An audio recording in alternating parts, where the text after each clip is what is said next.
Okay, and we're live.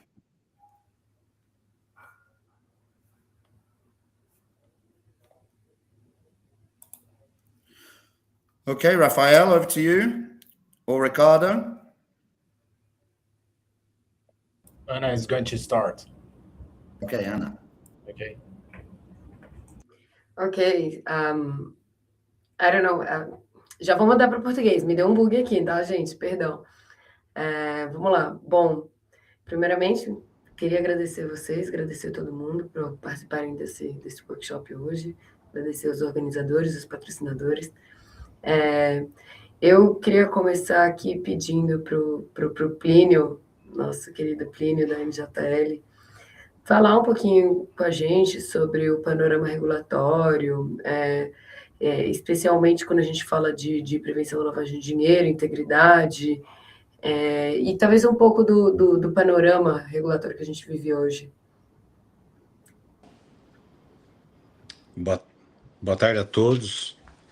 Prazer estar com vocês aqui hoje, nessa tarde, falando de temas tão relevantes para o nosso setor como sempre, né? A gente está sempre aí enfrentando desafios imensos no nosso país.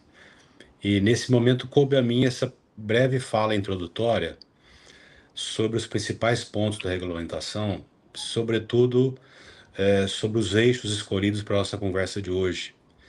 E na sequência eu vou passar a palavra para os experts que estão aqui conosco, para que eles possam trazer maiores detalhes para vocês sobre a nossa conversa de hoje, né? Eu acho que é importante a gente começar. A gente está num momento muito delicado da nossa regulamentação, em que o governo tenta fazer movimentos de proibir, com vários pedras no nosso caminho. Então começa a nossa fala dizendo que não adianta proibir, tem que se apostar nessa regulamentação, que é o mais importante, né?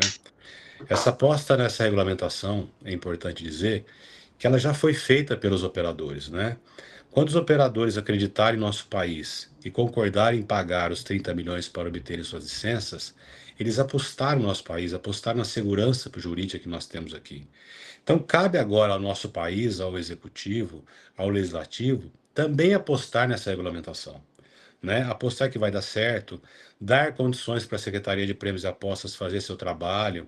Então, ao invés de colocar pedras a todo momento no nosso caminho para os operadores, eu acho que está na hora do Brasil mostrar também que aposta na regulamentação.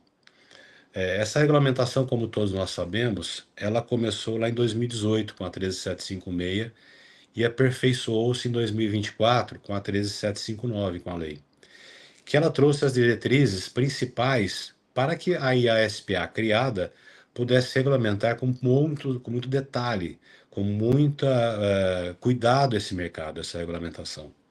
Então, o mercado de aposta, naquele momento, que era cinza em 2018, ele passou saiu dessa zona cinzenta efetivamente em janeiro de 2025. Acho que é muito importante a gente ter esse marco teórico, né? Esse marco temporal. Hoje nós temos então um setor regulado e, mais do que isso, um setor que exige responsabilidade, exige controle, exige integridade em um nível elevado, né? A legislação, ela não só autorizou a atividade, ela redefiniu completamente esse padrão de atuação dos operadores. E essa transformação, já entrando no nosso tema, ela passa por 3 pilares que são inegociáveis, que são, sobretudo, importantes para dar sustentação nessa regulamentação: integridade, prevenção à lavagem e jogo responsável, tá? Sem esses 3 elementos, gente, não há mercado, só há risco para os operadores, para o consumidor, para o apostador, para todo mundo que está nesse setor.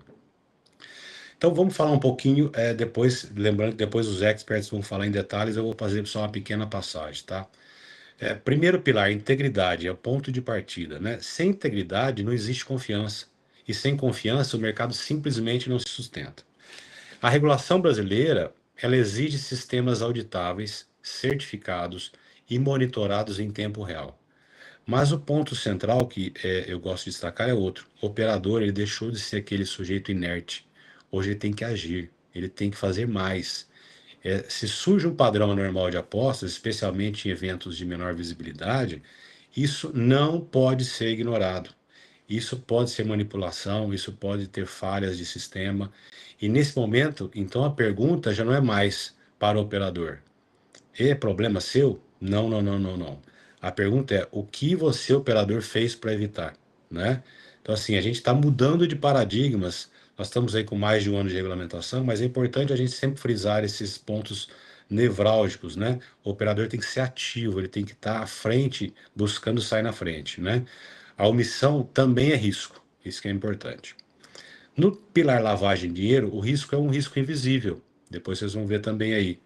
A lavagem de dinheiro ela não acontece de forma explícita, ela se disfarça de operação legítima. Por isso a regulamentação foi muito clara.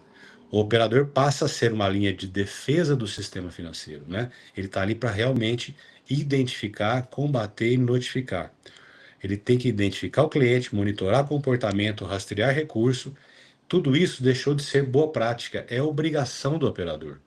E aí, ponto crítico, nem toda operação suspeita parece suspeita. Então, por isso que o usuário que deposita alto, aposta com baixo risco e saca rapidamente, pode estar apenas jogando, mas talvez seja uma fraude, talvez seja uma lavagem.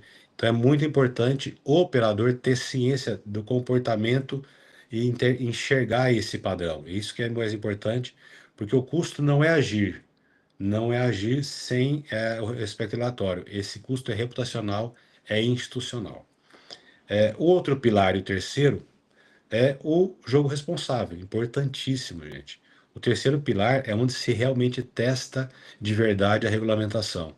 Não se trata apenas de cumprir a norma, trata de assumir responsabilidade sobre o comportamento humano. A regulamentação exige limite, alerta, mecanismo de autoexclusão e a pergunta mais importante, até onde vai a responsabilidade do operador? Essa é a pergunta que a gente tem que fazer e refletir todos os dias. Se o usuário perde o controle, aumenta depósito, insiste no erro, o operador vai apenas permitir ou ele vai ter que intervir, né? Quem opera precisa proteger. Então, este é o novo padrão do setor, né? O padrão do que está acontecendo no Brasil, que é uma regulamentação efetiva, é uma mudança de paradigma. O operador que não investir em integridade, em controle financeiro, proteção ao usuário, não estará apenas descumprindo regra, ele estará fora do mercado. Porque o setor de apostas, ele para se consolidar, ele precisa de mais. Nós estamos no foco, nós estamos ali na origem dos problemas. Tudo é culpa das bets. Então o que a gente precisa? Nós precisamos de credibilidade.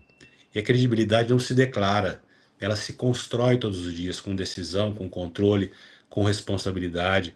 É muito importante que o operador tenha isso em mente. 3 pilares de sustentação para trabalhar com segurança. E antes agora, já partindo para o meu tempo é bem curtinho aqui, eu já quero passar a palavra para os nossos experts, mas eu não queria terminar minha fala sem passar um pouquinho da questão institucional, né? Agora falando um pouquinho não mais como jurista, mas como operador, como presidente da NJL, nós estamos aí todos os dias trabalhando incessantemente para que as pedras colocadas no caminho dos operadores sejam removidas. Se não conseguimos removê-las, trabalhando para que elas sejam os menores possíveis para evitar que sejam objeto de tropeço. Nós acreditamos na regulamentação, uma das melhores do mundo. Agora, gente, o governo também precisa fazer sua parte, ele também precisa acreditar, né? Proibir não é o caminho, esse agora é o nosso lema daqui para frente. Proibir não é o caminho. Proibir é compactuar com o ilegal, é compactuar com o crime organizado. Com essa frase, eu encerro minha fala, passo então a palavra para meus amigos e peço que vocês disseminem essa frase, né? Proibir é compactuar com o ilegal, é compactuar com o crime organizado. Nós estamos num momento muito sensível da nossa regulamentação, em que a gente a qualquer momento pode ser surpreendido com medidas que venham proibir o mercado, levando todo o nosso mercado, todo o nosso trabalho para o ilegal. Então, muito obrigado e passo a palavra então para a nossa moderadora Ana, que vai conduzir com vocês aí a palavra, passando com os experts. Plínio, muito obrigada. E até queria reforçar aqui os pontos de que não basta ser, tem que parecer ser, né? Eu queria trazer uns dados aqui que eu acho super importantes. Então, por exemplo, hoje a gente faz monitoramento de 186 projetos de lei que visam ou proibir, ou restringir, ou aumentar a tributação. Então, o setor não está passando despercebido no Congresso. Além disso, a gente tem, do ponto de vista específico, né, voltado ao setor de apostas em si, a gente tem 57 leis ou instrumentos regulatórios. Então, só leis são 4 que tratam especificamente do setor de aposta, ou que influenciam direta ou significativamente. A gente tem 25 portarias da SPA, 7 instruções normativas, além das portarias interministeriais, portaria do Ministério, 5 portarias do Ministério do Esporte. Então, não dá para dizer que não é um setor altamente regulado, que não falta regulamentação. E se vocês permitirem, a gente tem uma matriz que a gente faz aqui de stakeholders governamentais, e eu acho ela super bacana, assim, só para eu compartilhar rapidinho aqui com vocês. Então, eu acho que isso é só para a gente começar a mapear quem são nossos stakeholders. A gente acha que às vezes é só a SPA, mas na verdade é muita gente. Então, eu não quero puxar muito tempo da fala da Camila. Então, pensando nisso, pensando nessa quantidade de regulamentação, pensando na quantidade de stakeholder que a gente tem, como é que na prática, né, a gente consegue garantir que um operador, seja ele provedor ou operador, né, que um participante do ecossistema de gaming, ele tenha controles efetivos? Como é que a gente implementa isso na prática, Camila? Conta pra gente. Olá, boa tarde a todos. Camila está sem som. Você está no mudo, Camila. Agora foi. Acho que eu apertei 2 vezes aqui por aqui. Boa tarde a todos. Sou Camila Caresi, sou CCO da Pay for Fun, responsável por tudo que é governança, riscos, compliance, prevenção à fraude, jurídico e algumas coisas mais na instituição. Venho aqui hoje para trazer bastante informação para vocês, compartilhar conhecimento e experiência do ponto de vista de prevenção à lavagem de dinheiro e integridade financeira, tá? Eu acho que, puxando aí o gancho da fala do Plínio e a provocação da Ana, o que eu queria trazer num primeiro momento, né? Eu acho que se a gente olha para o mercado de apostas há pouquíssimo tempo, né, atrás, a principal pergunta que se fazia era como entrar, né, no mercado de apostas, como ser um novo operador, como integrar esse ecossistema, ou até efetivamente como ser um PSP, um prestador de serviço de alguma frente para esse setor tão promissor e tão arrojado, né? Hoje, depois da regulamentação das portarias, né, do alinhamento entre SPA, Banco Central, COAF, enfim, essa pergunta ela muda, né? Então, como que hoje a gente permanece nesse setor, né? Como permanecer no setor com escalabilidade, com uma integridade de fato, tanto do ponto de vista operacional, quanto do ponto de vista de governança, né? Então, a regulamentação trouxe desafios grandiosos nesse sentido, e principalmente quando a gente fala de integridade financeira e prevenção à lavagem de dinheiro, tá? Eu já vou compartilhar com vocês aqui alguns slides só para materializar um pouquinho a minha fala, mas o que é importante dizer, né? Eu costumo dizer que não existe operação de apostas, não existe uma transação de apostas sem a gente falar em um fluxo financeiro, né? De fato, uma transação de aposta, ela reflete efetivamente uma transação financeira, né? E não existe um fluxo financeiro fora do perímetro regulatório de Banco Central e dentro aí de tudo que ecossistema, integridade, diligência das instituições financeiras e instituições de pagamento que estão prestando serviço para o setor de apostas, né? Então, é muito desafiador de fato, né? Não só para o operador que teve que implementar altos níveis de controles, alto nível de governança, de responsabilização, adequação a todas essas portarias, diretrizes, né, diretas ou indiretas, que vieram com tantas temáticas diversas, né, para o operador. Então, acho que tem uma riqueza aqui que grande parte dos operadores, eles já eram operadores que tinham uma atuação com apostadores brasileiros, né, em outra geografia, mas já conheciam o modus operandi do apostador, o perfil do apostador brasileiro, então isso também facilitou um pouco essa adesão às normas, né? Mas, ainda assim, quando a gente fala em arcabouço regulatório, quantidade de obrigações e como trazer isso para a prática, é sempre muito complexo, por mais simples que pareça, né? Então, para nós que somos de instituição financeira, isso já está um pouquinho mais na veia, né, mais enraizado, porque o Banco Central é uma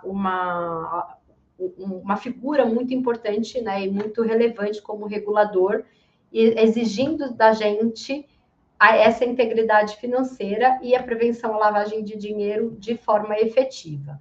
Então, acho que aqui teve uma sinergia muito grande em fazer a SPA trazer também à luz das instituições e dos operadores essa temática de segurança, integridade, prevenção à lavagem, prevenção a crimes financeiros, de formas bem práticas, onde o operador ele consegue criar as regras de negócios dele de forma que esse risco ele não é eliminado, né? Ele não será eliminado, mas ele é mitigado pela forma com que tem que ser executada aí desde do início do relacionamento com o apostador até todo o mapeamento e monitoramento das transações que ele faz na plataforma, né? Isso a gente está falando, óbvio, das plataformas que são reguladas, das plataformas que operam de acordo com a regulamentação e que tem aí um grande movimento, não só dos operadores, quanto das instituições financeiras e dos reguladores, para a gente conseguir, de fato, acabar com um cenário aí de eventual ilegalidade que possa existir, porque não tem espaço para esse tipo de operação não regulada ou operação ilegal quando a gente fala de integridade. Eu vou compartilhar aqui os slides e aí a gente já vai materializando aqui a minha fala. Um minutinho, desculpa.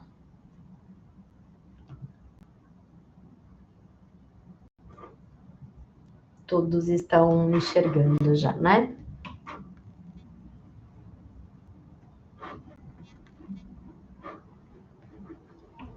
Tá bom, então vamos lá. Então, o que eu trago aqui, né? Acho que aqui tem 4 principais pilares para mim, né? Que são importantíssimos quando a gente fala de PLD e integridade financeira. O primeiro deles é essa questão de que a integridade no setor de apostas, assim como no setor financeiro, ela não é só uma arquitetura operacional, não é só uma política interna, não é uma diretriz que está ali chancelada pelos fóruns executivos das empresas como em formato de política, tá? Então isso tem que vir à prática mesmo, né? O regulador, ele pede sim essa formalização de procedimentos, de políticas, testes de efetividade, ele pede essas verificações e documentações, mas, além disso, ele quer entender, né, como é que esse operador, como é que este parceiro de negócio do operador, ele trabalha hoje, como que ele opera, como que ele monitora, como são realizados os pagamentos, como são realizadas as análises do ponto de vista de operações suspeitas, operações atípicas, como isso é reportado ao COAF, se é reportado, se não é, quais são os critérios e qual é a reação, né? Quais são os planos de ação que existem nesse ecossistema quando são identificados eventuais gaps nesse viés de integridade. Então, é trazer para a prática aquilo que muitas vezes consta numa política, né? Então, o mercado regulado, ele exige essa prática.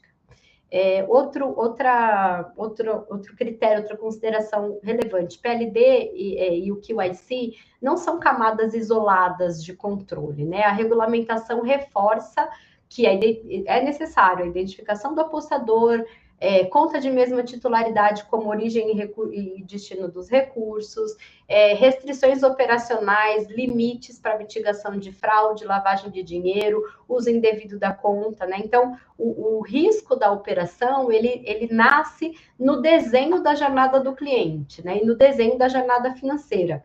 Então, a gente não pode olhar para temas como prevenção à lavagem de dinheiro, prevenção à fraude, prevenção a crimes financeiros, o próprio QIC, como um processo burocrático que existe na empresa. A gente tem que olhar isso como realmente algo de extrema relevância, que vai nos dar condições de verificar se as plataformas ou se as instituições eventualmente estão sendo usadas por criminosos para atividades atípicas, né, e ilegais. O PSP, na figura das instituições de pagamento e instituições financeiras que atendem o mercado, deixam de ser apenas um canal de pagamento. Então, nós somos um gateway de pagamento, sim, nós ofertamos serviços, né, e soluções de pagamento, sim, mas nós fazemos parte do perímetro de integridade. Isso já está, como eu comentei, na nossa veia, através de todas as diretrizes, todas as resoluções que nos são obrigadas a cumprir pelo Banco Central, pelo simples fato de sermos instituições financeiras, mas também veio com o reforço da portaria 615 e mais forte ainda com a portaria 566, que traz essa responsabilidade da instituição e dos participantes de arranjo de pagamento não darem curso, né, veda as instituições a darem curso a operações de operadores ilegais, né? E aí, uma informação também bacana que a gente vai acompanhando via SPA, a agenda regulatória da SPA, ela prevê revisão desses fluxos de vedação, comunicação formal, e eventualmente até bloqueios mais fortes aí, preventivos para esse tipo de operação. E a responsabilidade executiva se reduz com a governança, né? Ou seja, quando a gente fala de um cenário regulado, de um setor arrojado, que é considerado um setor de alto risco, ainda que, né, isso possa ser um tabu, mas que esse tabu está sendo quebrado com informação, com conhecimento do setor, com conhecimento de como as coisas são feitas, a boa-fé sozinha ela não se protege, né? Então, a regulamentação traz essa responsabilidade executiva, traz a necessidade das empresas terem critério de aceitação de clientes, critério de aceitação de fornecedores, matriz de risco, due diligence, comitês, né, de governança para tomada de decisão, reportes, COAF, por exemplo, as evidências de bloqueio, segregações decisórias, enfim, um leque muito grande aí de governança de fato, né, que vai ser cobrada do operador e dos fornecedores, dos parceiros dos operadores, à medida que o mercado for evoluindo e os volumes forem aumentando, né, os volumes de transações forem aumentando. Falando um pouquinho também aqui, né, eu trouxe esse slide, a minha intenção aqui é mostrar para vocês essa sinergia entre SPA, Bacen e COAF, né? Então, essas três figuras são figuras de extrema importância quando a gente fala de integridade financeira. A SPA, ela regula o risco dentro do setor de apostas, então ela está focada no mercado de apostas, proteção do apostador, prevenção de uso de lavagem de dinheiro dentro da plataforma. O Bacen olha para o sistema financeiro, estabilidade e integridade do sistema financeiro e a prevenção de ilícitos nas instituições que ele regula. E o COAF consolida toda essa inteligência de fluxos, né? Então, à medida que operadores regulados pela SPA, instituições reguladas pelo Bacen, fazem seus monitoramentos, os seus procedimentos de conhecer seu cliente, due diligence contínua, análise de transações suspeitas e, eventualmente, verificam alguma transação atípica passível de comunicação e reporte ao COAF, o COAF ele recebe essas informações, analisa essas movimentações no âmbito mais completo, né, de quem está reportando ou das instituições ao qual fazem algum tipo de comunicação para ele, produz relatórios técnicos e passa isso para as autoridades competentes seguirem com as devidas investigações, né? Então, quando a gente fala de SPA e Bacen, principalmente, existem 4 regulamentações que são as regulações mães aqui para essa temática de PLD e integridade financeira, né? A portaria SPA 615, que olha para a instituição de pagamento e a instituição financeira, olha para o provedor de pagamento, dá ali todas as regras do modus operandi, né, das regras de negócios aplicáveis aos operadores para as transações financeiras. Então, o que ela exige? Transações entre contas de mesma titularidade, cadastramento de contas bancárias do usuário na plataforma. Então, uma vez que o usuário cadastra as contas bancárias que ele usa para fazer seus depósitos e saques, e a questão da mesma titularidade, principalmente, se torna muito mais íntegro o controle sobre rastreabilidade do recurso, origem e destino do recurso que é transacionado dentro das plataformas, né? A portaria SPA, ela fala sobre prevenção à lavagem de dinheiro, ela é praticamente uma cópia da circular 3978 do Bacen, onde traz todos os critérios e as obrigações referente à identificação completa do cliente, captura de renda, verificação de capacidade financeira, monitoramento contínuo do cliente e da transação, análise de operações suspeitas e o reporte ao COAF, né? O mesmo, já pulando ali para 3978, isso também é aplicável para a instituição de pagamento ou instituição financeira, quando olha para o seu cliente, pessoa jurídica, que é o operador de apostas, vinculado com as pessoas físicas, que são os apostadores usuários da plataforma. E a portaria SPA 566, que é mais recente, como eu comentei, ela traz essa vedação de operações com operadores ilegais, ela traz diretrizes relacionadas aos instrumentos de pagamento que possam ter esses controles regulatórios mais efetivos, a responsabilização do ecossistema nos PSPs, parceiros e operadores, e os conceitos de bloqueio e prevenção na origem da transação. E aí, aqui eu trago para vocês, né, quando a gente fala principalmente de prevenção à lavagem de dinheiro, o que é importante destacar, né? O PLD, né, como eu comentei, o PLD não é simplesmente um processo burocrático, né? Não é um reporte, é o controle efetivo dessa jornada do cliente dentro da plataforma e do operador e seu cliente dentro do PSP, do ponto de vista transacional. Então, o que é exigido e o que tem que ser cumprido pelo operador? Primeiro momento, o conheça seu cliente. Então, quem é esse cliente? Quem é esse usuário da plataforma? Tanto do ponto de vista de identificação, cadastro, validação desses dados cadastrais, como de reputação.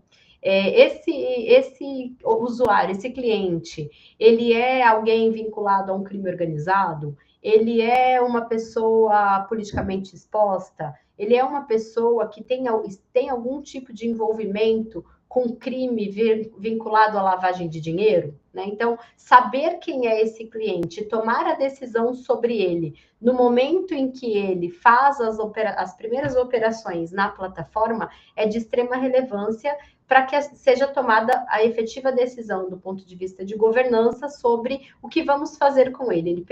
Ele é um cliente idôneo, continua transacionando na plataforma. Ele apresenta algum RIT vinculado à identificação ou reputação, qual é a tomada de decisão? É o bloqueio? É o desvínculo dele da minha plataforma? É a comunicação dele ao COAF? Então, o conheça seu cliente é de extrema importância.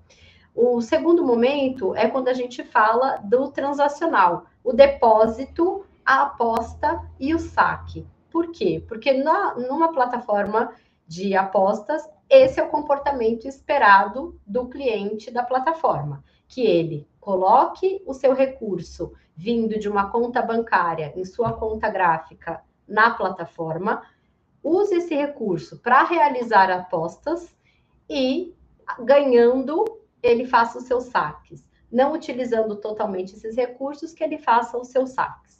Né? Então, esse é o comportamento esperado. O que o operador precisa estar atento? Todo comportamento de cliente que sair desse padrão esperado é alvo de análise e de monitoramento, né? E principalmente do ponto de vista de lógica econômica. O ticket médio, o volume médio transacionado desse cliente num determinado período é compatível com sua capacidade financeira? Esse é outro critério que tem que ser observado também do ponto de vista de prevenção à lavagem de dinheiro na transação do cliente. E o monitoramento contínuo. E aí, quando a gente fala de monitoramento, tem dois principais aspectos a serem verificados. O monitoramento contínuo desse cliente, então, lá no momento do onboarding, eu identifiquei quem é ele, verifiquei a reputação dele e aprovei ele para ser meu cliente e transacionar comigo. Tempos depois, quem continua sendo esse cliente? Esse cliente, ele passou a constar em listas de sanções? Ele virou uma pessoa politicamente exposta? Saíram mídias recentes que demonstram o envolvimento dele com crimes ou com alguma situação de investigação para lavagem de dinheiro? Ele veio a óbito? Né? Então, esse monitoramento constante, do ponto de vista de quem é o cliente, como ele está, quem ele continua sendo, é extremamente importante. E o monitoramento do ponto de vista transacional, que é um pouquinho do que eu falei anteriormente. Esse cliente, ele continua mantendo um padrão nas transações realizadas por ele? Essas transações têm compatibilidade financeira? Ele teve algum pico, né? Alguma variação nessa média de volume transacional que não necessariamente tenha vindo de um ganho dentro da minha plataforma? Então, isso é importante que seja verificado. E aí, nesse monitoramento, através principalmente de ferramentas que são utilizadas para esse monitoramento, criar parametrizações que nos deem que tragam à luz, né, dos analistas de prevenção à lavagem de dinheiro, dos operadores e das instituições de pagamento, aquelas transações que fugirem do perfil para que elas sejam efetivamente analisadas. Oi, Ana. Acho que eu estou chegando no meu tempo. Acho que você já passou uns 10 minutinhos do seu tempo, mas vamos lá. Só para a gente. Não era uma pergunta, era só para a gente ficar de olho no tempo. Tá bom. Só estou finalizando aqui. Então, aqui acho que é importante, né, que isso esteja sempre. Que isso seja um critério assim, de extrema relevância e seriedade dentro dos operadores e que exista essa parceria entre operador e instituição financeira que o atende para que, de fato, essa integridade ela seja cumprida, tá? É isso do meu lado. Desculpa me estender, mas a gente vai... a ideia aqui é trazer no maior nível de detalhe possível o que é a melhor prática a ser adotada para essa temática. Tá mais do que perdoada, até porque que aula. Eu, particularmente, sempre gosto de gente que traz conteúdo na prática. E não vou nem me estender, vou aproveitar aqui. E Ricardo, já vou pedir para você... Perdemos o Ricardo. Não, tô aqui. Eu tô aqui. Tá. Então, eu só vou colocar a Camila no mudo, que acho que pronto. Porque aí pronto. Então, Ricardo, nesse contexto, né, a gente tem regras muito claras para prevenção à lavagem de dinheiro, para a integridade financeira, mas a gente também tem regras muito claras, principalmente na portaria 1231, quando a gente fala de proteção ao apostador e jogo responsável. Fala para a gente um pouquinho como é que no universo de safer gambling, como é que a regulamentação brasileira ela traz na prática esses cuidados com o apostador? Por favor. Falo sim, Ana, obrigado, parabéns pela moderação. Já vi que você, como uma boa moderadora, está controlando bem o tempo, então vou procurar fazer aqui o meu papel dentro desse tempo. Mas começando agradecendo ao pessoal da organização, você também, como moderador, os colegas que foram, que também atenderam ao convite para contribuir, a Camila, que já dividiu um painel comigo num evento de compliance da Febraban, logo antes, na verdade, foi um dia curioso, foi o dia que a SPA anunciou a agenda de publicação das portarias. A gente falou disso, inclusive, no painel, porque durante o painel foi divulgada a agenda, o Mansur, então secretário, participava desse painel. Então, uma saudação para a Camila, que eu não via fazia um tempinho, o Plínio, presidente da NJL, o Rafael também, enfim. E para todo mundo que está aqui assistindo, tem vários nomes conhecidos aí. Meu nome é Ricardo, muita gente já me conhece. O que pouca gente sabe é que eu sou um profissional de compliance antes da minha atuação no iGaming. Eu tive uma carreira extensiva nas chamadas Big Four. Esse comentário vai ser útil para o que eu vou explicar da parte do jogo responsável, é como a visão da minha atuação na EBAC trouxe o jogo responsável um pouco para o assunto de compliance, né? Esse é um workshop que tem integridade no título, é um workshop que tem, vamos dizer assim, na sua estratégia, transformar esses 3 rótulos, prevenção, lavagem de dinheiro, integridade e jogo responsável, em atividades de compliance, de conformidade. Então, eu vou direto ao meu ponto aqui agora, que é falar de jogo responsável. E eu vou começar puxando um gancho do Plínio. Jogo responsável é um rótulo que às vezes se confunde no Brasil. E o rótulo que costumeiramente quem tem bastante tempo de atuação na indústria usa são os mesmos que o Plínio usou na abertura dele. Existe um rótulo chamado integridade que, para a nossa indústria, é muito característico ao combate do jogo, de manipulação de resultados esportivos ou dos eventos, né, que se traduzem em eventos de aposta esportiva nos sportsbooks, nas apostas esportivas. O rótulo de prevenção de lavagem de dinheiro é muito óbvio, ele é o mesmo para quase toda a indústria, ele usa o que a Camila falou de movimentação financeira para tentar detectar uma questão de fraude. Mas o jogo responsável no Brasil, ele ganhou no começo do mercado regulamentado, principalmente na pré-regulamentação, quando foram publicadas as portarias antes do dia 1º de janeiro do ano anterior, que foi o ano da regulamentação, ele ganhou uma conotação de relação geral desses temas com os stakeholders. Tem até um instituto que adotou isso no nome, mas ele não fala do que o rótulo costumeiramente no mundo trata, que é o combate ao transtorno do jogo compulsivo. Se você vê a sigla RG, Responsible Gaming, pelo mundo, você vai saber que eles vão estar falando não do contexto geral, eles vão falar da prevenção à ludopatia, da proteção do jogador e não desenvolver o transtorno do jogo compulsivo.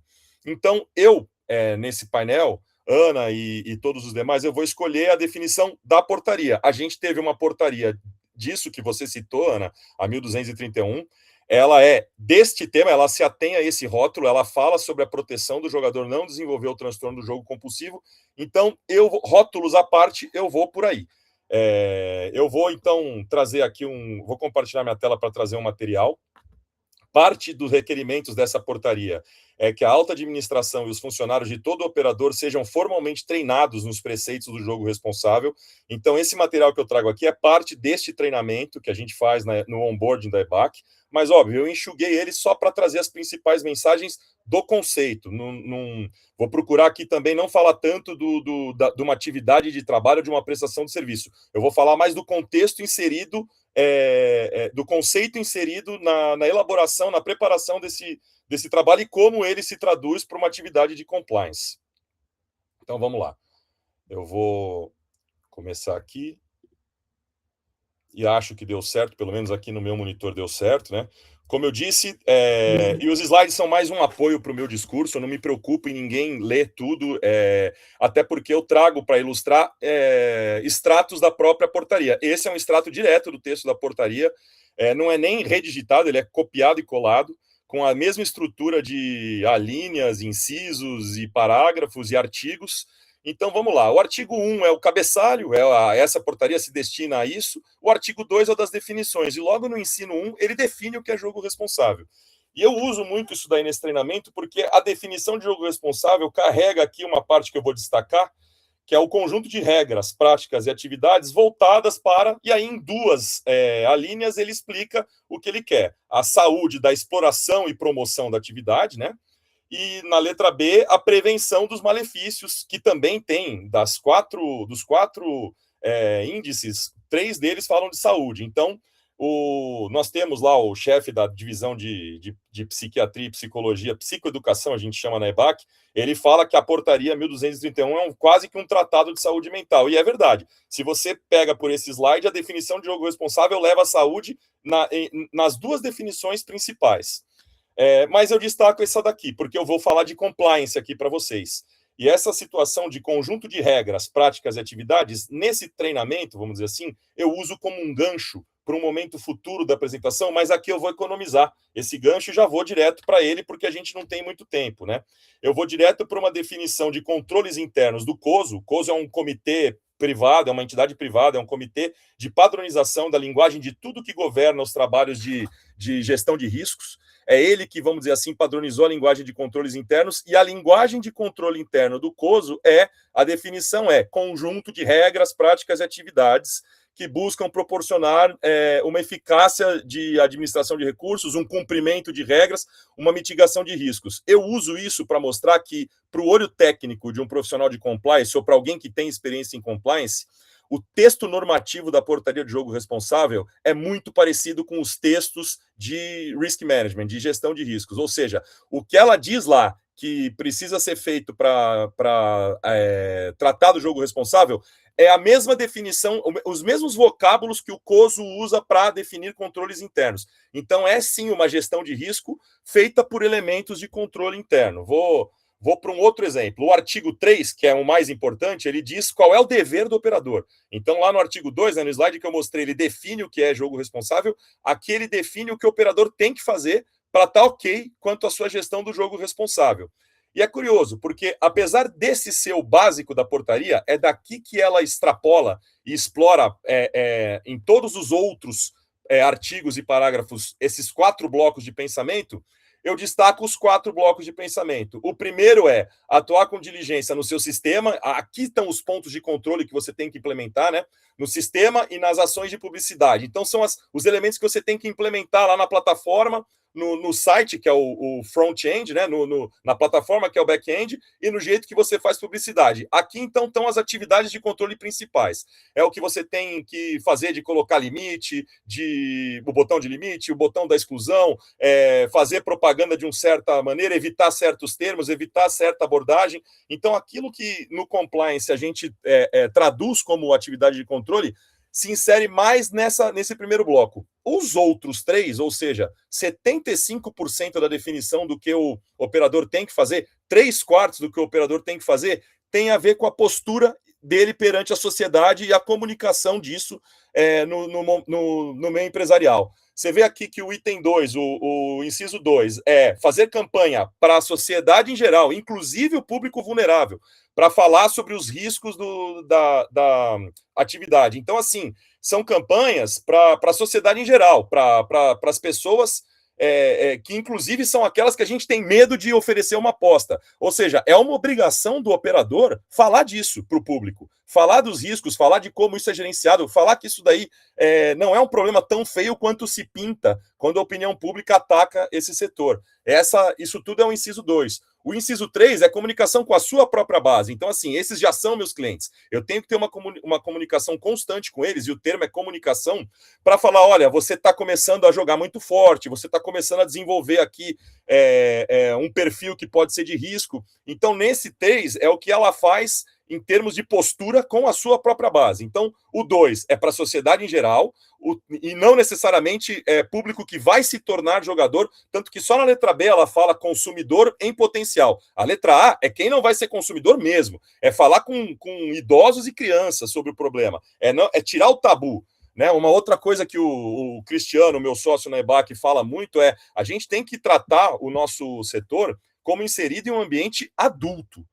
os nossos clientes, o nosso público consumidor e o potencial são adultos. Não é que a gente está trazendo uma novidade para o mundo e a novidade pega um monte de criança vulnerável. Não, eles são todos adultos, eles precisam ter ferramentas para se autogerenciar, mas é uma questão de postura deles também. É aí que vale esse inciso 2. Quanto mais a gente falar disso para esse público, mais a gente conscientiza eles também que a nossa atividade não tem nada de tão errado assim e, pelo contrário, oferece essas ações para que o público considerado adulto tenha a sua própria gestão. E o último aí é elaborar uma política dedicada em que você publica e ela reflete de maneira fidedigna o que você implementou no seu sistema. Então, vamos falar que 2 de 4 aqui são comunicação com a sociedade, um deles é uma formalização do que você fez e só um é o que você tem que fazer. O que você tem que fazer na prática. Essa é uma visão interessante de interpretação da portaria exclusiva do jogo responsável que eu uso muito, tanto para interpretar ela ao longo do trabalho, como para, vamos dizer assim, conscientizar quem não tem tanta familiaridade com o tema sobre o básico do tema. Então, vamos lá. Voltando para a parte de conceitos de compliance, onde é que essa portaria se entrega, vamos dizer assim, para um profissional de compliance? Onde é que essa portaria, para um olho de um profissional de compliance expert, mostra que ela é mesmo, vamos dizer assim, uma linguagem de riscos? Para mim, foi nesse artigo 22, bem mais à frente daqueles que eu mostrei, no capítulo em que ela fala sobre publicidade e propaganda, ela coloca aqui, eu até destaco, a linha A, do inciso 2, que é de firmar contratos, é obrigatório firmar contrato com afiliados, nesse contrato você delega para ele a responsabilidade de falar em nome da sua empresa, para que você não tenha, em hipótese alguma, um alívio de responsabilidade. Então, vou ler o texto aqui só para ser mais fiel. O inciso 2, firmar contratos por escrito com seus afiliados que especifiquem de maneira expressa a admissão ou não da possibilidade de subcontratação, hipótese em que a responsabilidade do agente operador não pode ser afastada. Esse é um conceito claro de compliance que se chama accountability. Eu uso ele logo aqui. Esse é um conceito que aparece claro quando você lê a portaria com esse tipo de interpretação, e o accountability não precisa ninguém ler. Eu não gosto do jeito que a gente... não tem um termo tão bem traduzido como o termo diz em inglês. Não é responsabilização pura. A palavrinha accountability tem uma questão numérica aí de pôr na conta, não é nem de levar em conta, é de pôr na conta, ou seja, essa responsabilidade que a gente usa para traduzir responsabilização, ela vem atrelada a uma punição material. Ou seja, o accountability é uma situação que, se você não se mostra responsável por isso, você lá na frente toma uma punição material, que no caso nosso aqui é até de perder a licença, cassação da licença de operação. Então, esse termo de accountability, ele é diretamente atrelado à alta administração. Ele basicamente a administração do operador tem que estar ciente do ambiente de controles e tem que trabalhar para que ele realmente mitigue os riscos. Um outro conceito que aparece muito nessa condução do jogo responsável é o conceito de readiness, mas esse não está exatamente dentro da portaria. Esse foi um conceito que a gente lá na EBAC usou, eu pilotei essa divisão e usei esse conceito de readiness, porque eu vou fazer um outro parênteses aqui, eu contei no começo da minha carreira pregressa, eu passei eu senti bem na carne o que foi a maturação desse trabalho de compliance. Eu estava lá em 2002 na Arthur Andersen, quando a Arthur Andersen foi indiciada pelo problema da Enroll e parou de funcionar.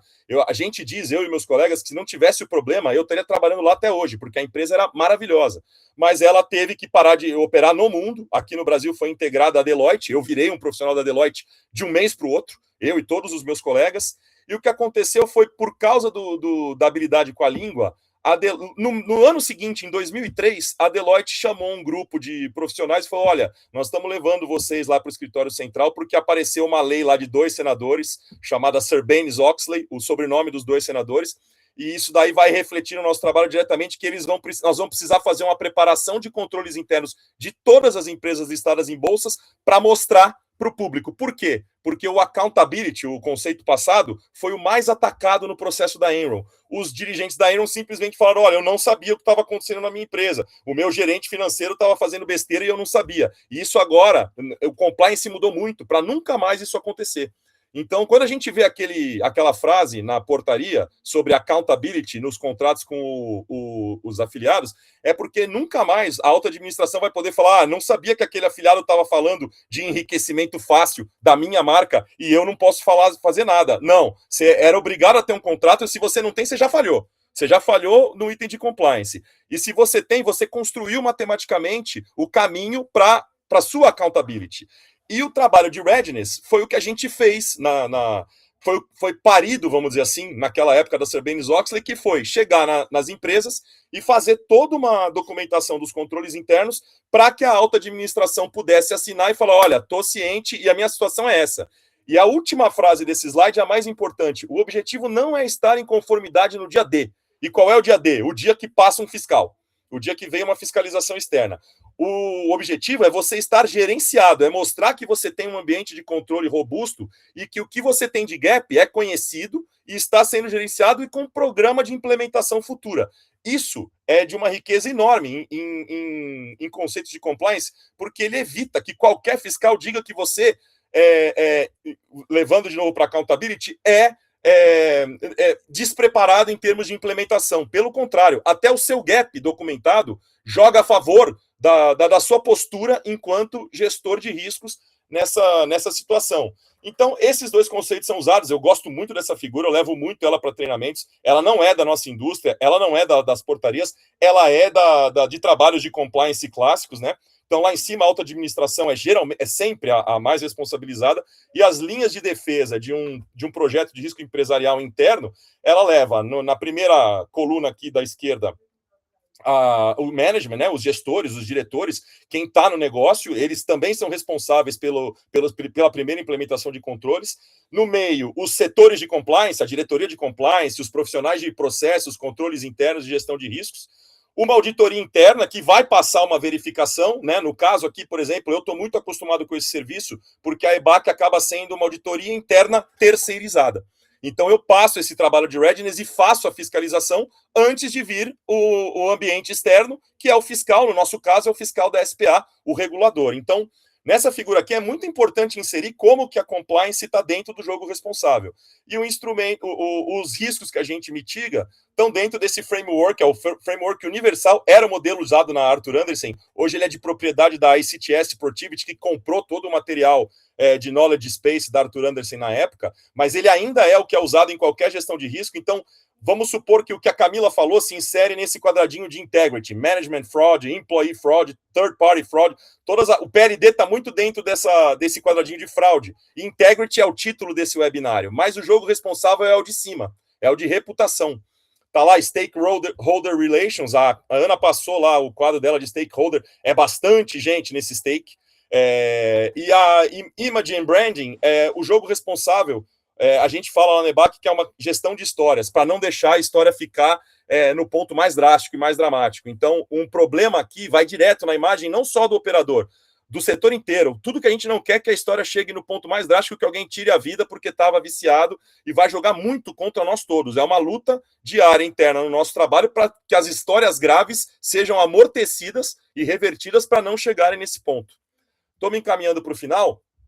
Eu só queria terminar, Ana, falando como a gente traduziu isso na prática em um trabalho de compliance. Então, toda aquela linguagem normativa da portaria virou uma linguagem de gestão de riscos. Então, você tem aqui, por exemplo, um risco clássico, os 3 fatores de risco, né? O risco clássico de levar ao jogo patológico, os 3 fatores de risco, e os controles, as atividades de controle que, extraídas da portaria, mitigam esses riscos, atacam esses riscos. Então, a gente transformou isso numa matriz, são exatamente 196 pontos de controles. A portaria 1231 é bem completa e ela não existe em nenhuma outra regulamentação. Você conversa isso com um estrangeiro, não existe um tema específico em jogo responsável nas outras regulamentações tão robusto quanto a nossa.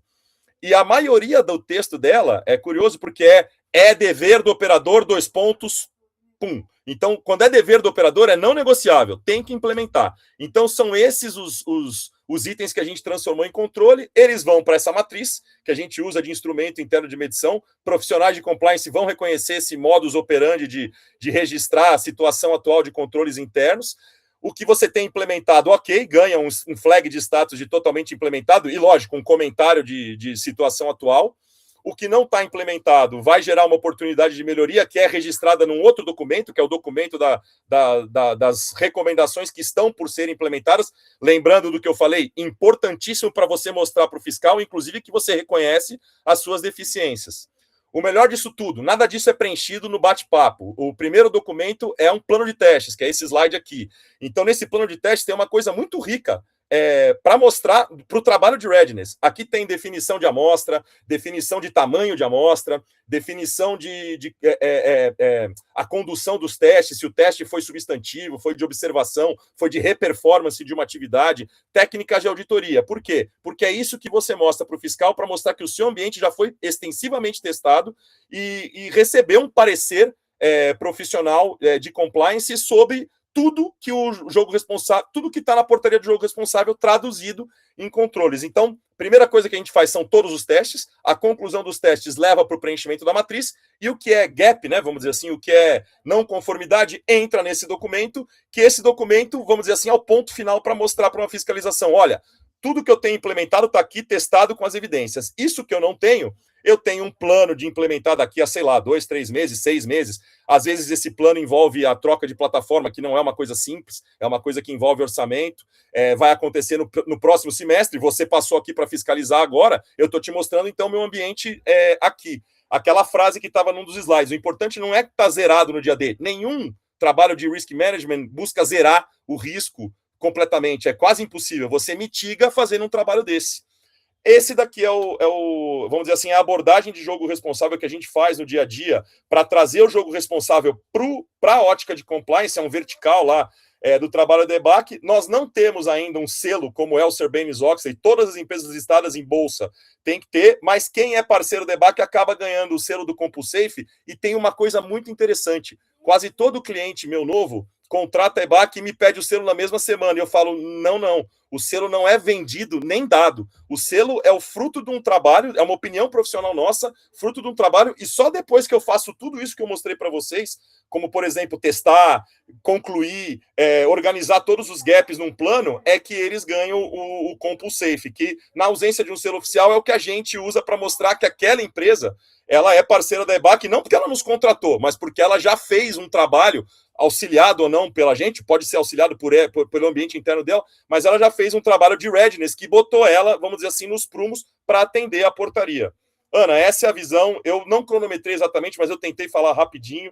Nos meus ensaios, isso aqui não passava de 15 minutos, mas essa é a visão vamos dizer assim, é uma espremida na laranja do jogo responsável para transformar num suco de compliance, que eu acho que é o tema desse webinário mais precisamente.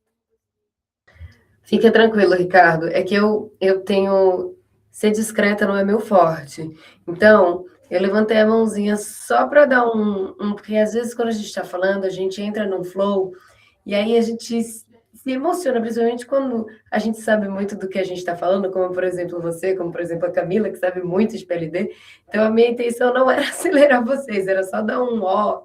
Só se vocês estão... Eu não vi sua mãozinha, me desculpa. Não, eu não levantei, porque eu fiquei traumatizada.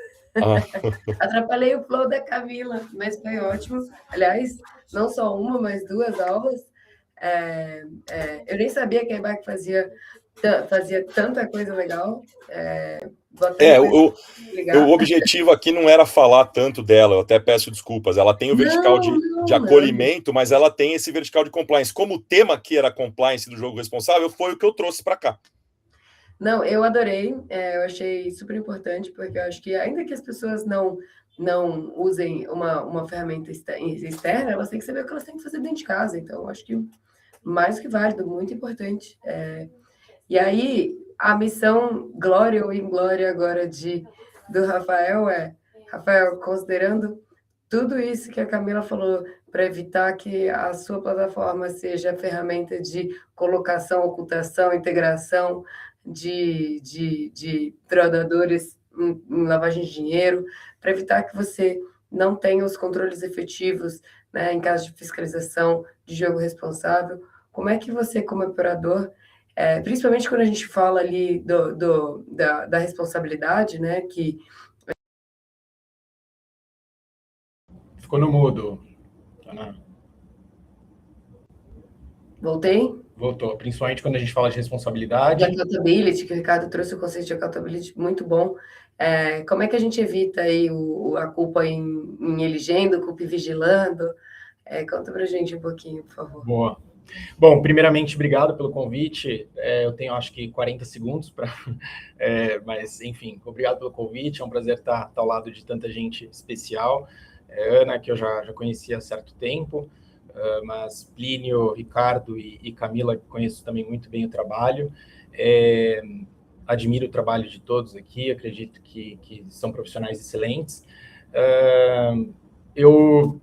Feitos esses agradecimentos também, eu queria passar por alguns temas, vou tentar ser o mais sintético possível, trazer um pouquinho da visão do operador, principalmente sobre esses conceitos colocados, e eu já vou puxar o gancho da própria fala do Ricardo, quando ele traz ali o modelo de 3 linhas de defesa, né? Um modelo, eu também venho do mercado financeiro, eu venho do mundo da auditoria, conheço muito bem as regras pedidas pelo IA, aliás, os frameworks promovidos pelo IA no final do dia, né? Pela IA no final do dia. E bom, é muito legal a gente falar sobre todos esses temas, mas eu sempre gosto de conscientizar todo o mercado e se tem algum operador se sentindo um pouco inseguro nesse mar de conceitos e nesse mar de obrigações que já foram citados pelos meus colegas, de fato, começar pequeno, né? A gente precisa começar a solidificar todas as nossas estruturas de uma forma muito pequena. A partir do dia 0, a partir do primeiro dia de 2025, que foi quando nasceu, de fato, o mercado regulado, com todas as portarias de autorizações pedidas, uma série de obrigações já surgiu naquele momento, em que, pese elas terem sido divulgadas, em sua grande parte, a partir de agosto e etc., os operadores se viram perdidos. A própria 1231, recheada de artigos interessantes, a 615, recheada de artigos interessantes, de mandamentos interessantes, ela nos lançou a um mar ali de bastante confusão, se posso dizer assim, mas, além disso, muitas obrigações até então desconhecidas pela maior parte dos operadores. E hoje eu represento o H2 é uma empresa muito grande hoje, né? O grupo em si, mas que conhece muito bem os desafios de nascer num mercado um mercado tão incipiente, mas com regras tão robustas. Como eu vim do mercado financeiro, ali trago também o gancho da própria Camila, que colaciona a própria circular 3978. Hoje, todas as regras que a gente tem dentro do mercado de apostas são cópias, se eu posso assim dizer, e no sentido bom da palavra cópia, são cópias do mercado financeiro. Todas essas normas, elas já existem, de certa forma, no mercado bancário, principalmente, que é regido pela 3978 em termos de PLD, mas a gente nasce sem a certeza de um framework. Então, o que eu quero propor aqui é muito mais perceber a integridade como um framework, né? Não vou me estender nos temas de jogo responsável, porque um expert já falou, PLD, uma outra expert já falou. O Plínio fez uma excelente exposição sobre o cenário, o landscape que a gente tem hoje, e aí eu trago aqui uma abordagem um pouquinho mais prática, tentando ser o mais rápido possível, para não entediar ninguém e a gente não passar muito do tempo. Se alguém puder abrir o microfone e dizer que está vendo, eu agradeço. Estou vendo, Rafa. Boa. Vamos lá, então. Bom, basicamente essa apresentação está em inglês, então eu peço desculpas de antemão, mas queria falar um pouquinho que hoje risco e oportunidade são sempre vistos como forças opostas, né? Mas com esse framework eu proponho uma coisa diferente. E se a gente começasse a olhar o risco como começo de uma oportunidade? Então tem um mar de coisas, um mar de riscos, um mar de mandamentos, mas por que a gente não coloca ele no começo de uma oportunidade?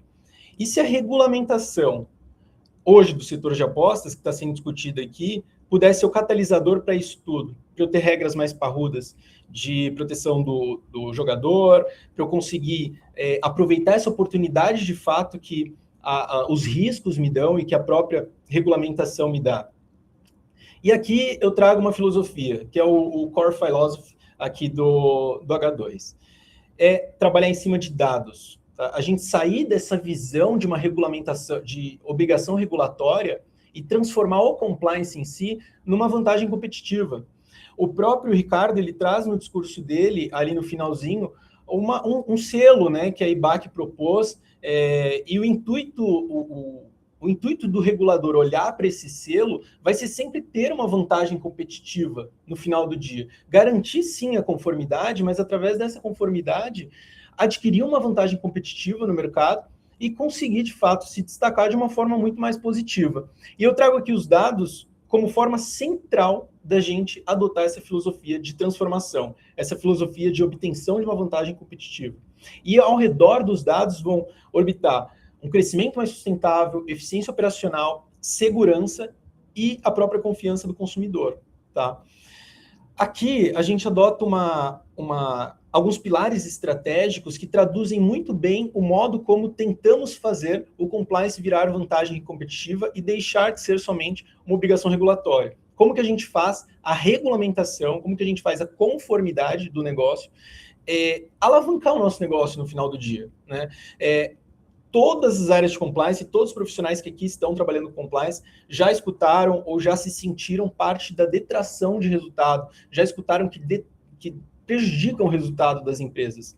Mas, a partir do momento que a gente toma decisões baseadas em dados, a gente percebe o compliance como um alavancador de negócio, um ativador de negócios, e a gente consegue construir um sistema, um ecossistema integrado de fato, a gente consegue fazer uma imersão dentro dessa filosofia, uma imersão dentro de um mundo onde a regulamentação é catalisadora de mudança e de resultado. E, claro, da captura das oportunidades. E aqui eu trago uma visão um pouquinho além do texto legal. Como, então, que a gente faz isso, né? Se esse é o motivo do workshop, como que eu proponho que a gente faça isso? Primeiro, gestores de compliance se preocupam hoje com a lei. Eu trago uma disrupção com esse modelo. Ao invés de nos preocuparmos com a lei, saibamos que a lei é só um baseline, é só um ponto de partida, e não é suficiente. A gente precisa, como gestor de compliance, entender cada vez mais onde estão as nossas limitações técnicas para a implementação dessa porrada de regras que a gente tem hoje, dessa porrada de obrigações, e a partir dessas limitações técnicas, a gente entende também onde estão as nossas oportunidades, dentro do nosso contexto de tecnologia, sistemas, até porque trabalhamos em cima de um produto digital. Por mais que tenham operações que são físicas e detêm autorização para a realização de apostas físicas, a gente conhece bem a regulamentação das apostas esportivas, mas o nosso negócio é majoritariamente digital. Ele é ditado por sistemas, ele é ditado por integrações, tá? E como que a gente transforma essas limitações, essas oportunidades de uma barreira para uma feature de um produto? E aí a minha proposta é a gente sair da lei e olhar para as métricas. Não vamos parar de olhar as leis, mas a gente vai olhar para as leis, a gente vai entender todo esse contexto sistêmico que a gente está, e a partir desse contexto sistêmico e das normas, a gente vai partir para as métricas de performance e definir prioridades baseados em dado. A gente vai olhar para os dados, a gente vai entender como que esses dados se relacionam com as leis. Vou dar um exemplo agora de PLD. E eu falava hoje num grupo privado que temos de operadores, como que a gente entende qual é o meu limite de comunicação de uma operação suspeita ou de seleção para uma operação suspeita? Vamos olhar para os dados. Quais são os desvios padrão dos depósitos dentro da minha base?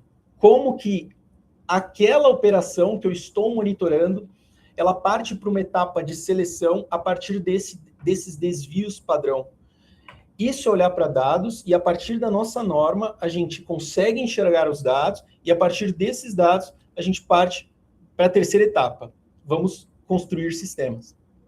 E aí, a minha proposta, ela se encerra aqui na atuação do Compliance Officer, da área de Compliance, como uma referência técnica. A gente está em um mercado regulado. O Compliance precisa ser uma autoridade técnica em termos regulatórios, precisa entender de sistemas, precisa entender de performance do negócio, mas funcionar como o grande piloto dessa inovação. E essa, para mim, é a definição de um business enabler. Essa, para mim, é a definição do compliance consegue mudar o jogo, do compliance consegue pegar essas oportunidades vistas a partir dos riscos, é o compliance que consegue servir como um alavancador de negócios, tá? E aqui um framework. O que eu sugiro? Para quem estiver aqui buscando uma abordagem prática, uma abordagem pragmática. Um framework baseado em 4 steps. Não tenho as minhas linhas de defesa bem estruturadas, não tenho um bom sistema de monitoramento de PLD, não tenho um bom sistema de monitoramento regulatório estabelecido. Eu mapeio tudo o que eu preciso de acordo com o Regulatory Landscape, ou seja, de acordo com o meu panorama regulatório. Eu pego todo o arcabouço normativo que foi citado pelo Plínio e mapeio. Eu identifico quais são as regras para eu operar de fato. Segunda coisa, eu vou encapsular os riscos. Eu não tenho ainda as minhas linhas de defesa estruturadas. O que eu faço nesse caso? Encapsulo os riscos. Eu garanto que aquelas coisas mais prioritárias, elas são isoladas, tá? Para que eu consiga trabalhar de forma ordenada com as demais regras, com os demais mandamentos. Terceiro, entender como que as regras são ferramentas de suporte. Como que a minha própria regulamentação, ela serve como esse baseline, como esse ponto de partida para eu gerar, seja redução de custos, para eu gerar aumento de receita, para eu gerar aumento de performance e conformidade operacional. No final, isso com certeza, e aqui eu dou certeza, vai reverberar em confiança do consumidor, crescimento sustentável, eficiência operacional, tá? E, por fim, a gente ressignificar toda essa análise. Então, eu mapeio, eu encapsulo o que é prioritário, eu entendo como que eu posso ser referência técnica e ajudar o meu negócio e vou ressignificar a análise. Vou trazer aqui um exemplo prático. O que é o mapeamento regulatório? Você sabe muito bem que a Instrução Normativa 31 de 2025 estabeleceu novas regras para a gente fazer cadastro de jogadores. Novas regras que trouxeram diversos dados adicionais nas etapas de cadastro. Enquanto a maioria das operações vê isso como uma barreira, como uma dificuldade, o que eu provoco todo mundo que está nessa call é entender como que a gente encapsula os riscos e prioriza a mudança. Então, quais riscos eles estão, de fato, não endereçados? E, pensando nessa situação prática, quais que são os dados que a gente ainda precisa capturar na jornada? Terceira etapa, a gente entender como que esses dados podem melhorar a nossa vida. Aqui eu trago 4 pontos que esses dados que foram solicitados a partir da entrada em vigor da IN 31, no seu prazo legal, podem nos ajudar. Primeiro, melhorar a jornada do consumidor. Segundo, aumentar a eficiência operacional. Terceiro, expandir o alcance do mercado. E quarto, aumentar a segurança operacional. Integridade também é isso. A quarta e última etapa desse framework que eu proponho aqui, ela vai entregar exatamente a ressignificação. Ela vai entregar um modo da gente entender o compliance como um alavancador de negócios. E aquela IN 31, aqueles novos mandamentos de cadastro, agora, ao invés de eles serem compreendidos como uma barreira, quando eu entendo esses 5 pontos aqui, no final, eu percebo que aquela IN não é uma barreira. Aquela IN foi só o ponto de partida para eu conseguir, além de ficar em compliance, além de ficar em conformidade com as regras do meu regulador, elas servem para eu alavancar meu negócio, para eu servir como um fator de mudança, de fato, dentro da companhia. O objetivo de toda empresa no final do dia é lucro. O objetivo de toda empresa no final do dia é a gente garantir uma jornada sustentável no mercado.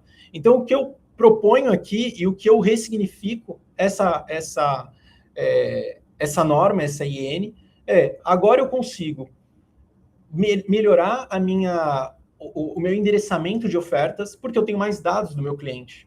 Eu consigo melhorar a minha alocação de recursos de marketing. Eu consigo perceber que tem alguns perfis baseados naqueles dados que agora eu coleto, tem alguns perfis que eles trazem um melhor resultado, ou que eles me trazem mais segurança operacional, que eles não vão me oferecer um risco exacerbado de lavagem de dinheiro, que eles não se parecem com jogadores que têm um padrão de compulsividade atrelado aos seus patterns de jogos, e melhoro, no final do dia, a minha visão sobre eles, melhorando também a minha eficiência operacional. E eu faço esses insights com maior frequência, maior profundidade, eu melhoro a minha comunicação com cada casta de usuário, com cada cluster de usuário, e eu consigo adquirir mais. E por fim, claro, eu estou cumprindo a lei. Então, a minha proposta aqui, de forma bem pragmática, bem prática e direta ao ponto, são essas 4 etapas. Eu acho que esse é um bom jeito de uma empresa média, pequena e até uma empresa grande também, adotar um framework que difere um pouquinho da maioria, né, daquelas tarefas normais que a gente conhece muito bem, seja elaboração de políticas, de matrizes. É lógico que as matrizes e as políticas, elas estão dentro desse framework, mas elas estão encapsuladas, elas estão contidas em algumas dessas etapas. A minha proposta é ir um pouco além, é entender como a gente ajuda, de fato, no final do dia, sendo operador regulado, nessa sopa de letrinhas, nesse mar de oportunidades, mas também nesse mar de obrigações que fomos inseridos.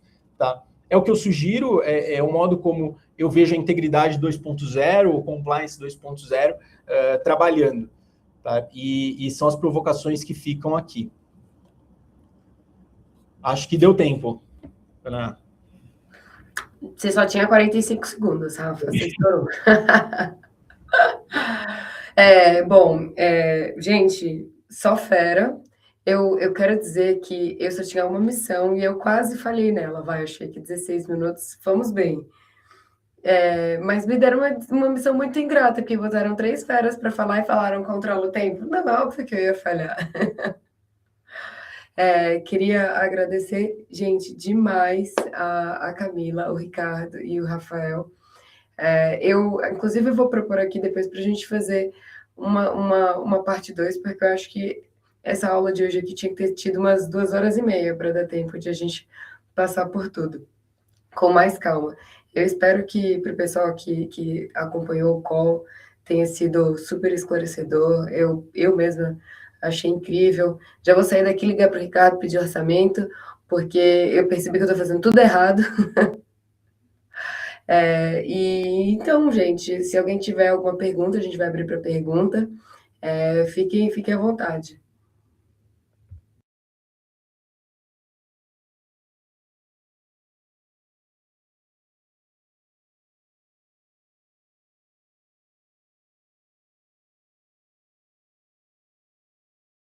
Não temos? Então vou devolver para a administração aí o tempo e vou encerrar.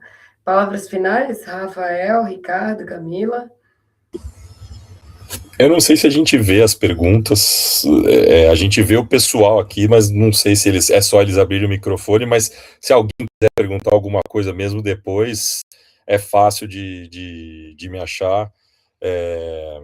Enfim, eu gostei bastante de falar, gostei bastante da complementação do Rafael e a abordagem 2.0 modernizada. É difícil tentar modernizar a compliance, mas é um belo desafio, tá aí uma coisa bacana de levar do 1.0 para o 2.0, mas de resto agradecer, e Ana, é só ligar, você falou aí que já ia ligar, é só ligar.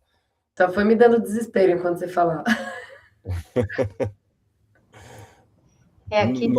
Mas o ponto é justamente esse, para não desesperar. O assunto é sério, mas não, o gerenciamento não é desesperador. É isso. Do meu lado também, ficar à disposição de todos vocês e de todos os operadores ou parceiros de instituição para troca de ideias, acho que é importante. Eu vejo cada vez mais e fico muito contente de ver esse engajamento de profissionais para essas temáticas de compliance e integridade. Era algo que eu, de verdade, sentia falta quando a gente ainda não estava no mercado regulado. Então, participar dessa formação de integridade do ecossistema é muito importante, fico super à disposição, põe o meu time também à disposição, e Ana, fico à disposição para a parte 2, realmente 1h e meia de discussões desse nível é pouco, né, a gente sabe, principalmente se a gente quiser fazer algum modelo de mesa redonda, né, troca aí de ideias de alguns cases que a gente já foi vendo ao longo desse período, eu acho super bacana e, enfim, vamos para o próximo. vamos ganhar espaço aí para ter um próximo, porque é muito importante que a gente siga com essa troca. Camila, eu já falei em muitos painéis e eu acho que nenhum com você. Acho que não. Aproveitar publicamente e falar que a API, a gente sempre fica tranquila, porque mesmo que os nossos gatilhos passem, os de vocês nunca passam, é incrível. Sempre volta e a gente fala, ué, o que está acontecendo aqui? A gente vai ver, tiro e queda. Então, o time todo está aqui assistindo e ouvindo isso. Isso é um bom, vocês estão bom quase com uma trabalho. redundância. Parabenizar meu time pelo bom trabalho. Controle de PLD. Muito bom, obrigada. Bom, agradecer aqui também do meu lado, todos os presentes. Contem comigo, quiserem trocar ideias. A gente está num mundo de muitas obrigações, eu reforço. A gente está num mundo de muitas novidades todos os dias. Muitas vezes, muitos atores que deveriam apoiar estão jogando contra ou parecem estar jogando contra. Então, fica aqui o meu convite para a gente debater em qualquer momento. Fiquem à vontade para procurar. E foi um prazer estar ao lado de pessoas tão importantes e cujos trabalhos são tão relevantes para a indústria. Obrigado, pessoal. Rafa deu a faca e o queijo na mão para todo mundo e brigar por orçamento, hein? Não quero ninguém chorando por falta de headcount do compliance depois dela. É isso então, gente. Muito obrigada. Um bom fim de tarde para todo mundo. Tchau, tchau. Obrigada. Tchau, gente. Obrigado. Foi ótimo, hein? Tchau, tchau, pessoal. Tchau.